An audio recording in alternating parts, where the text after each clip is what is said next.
સંભળાવું. પહેલે આપણે આ ભેળિયાની આ કડી સાંભળી કે મારી એવો અમે રે એ તમારું માનું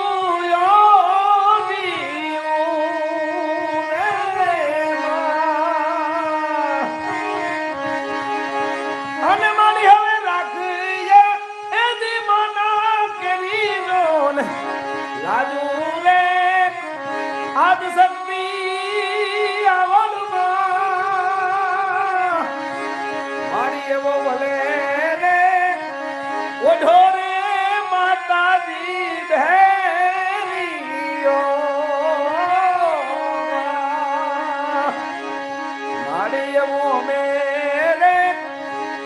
એ તમારું બાનું ભેરીયું રે અને મારી હવે રાખી જાય એ માના કેરી રોન લાજુ રે આદ શક્તિ આવડમાં ભલે ભલે ભલે ભલે રે ઓઢો રે માતા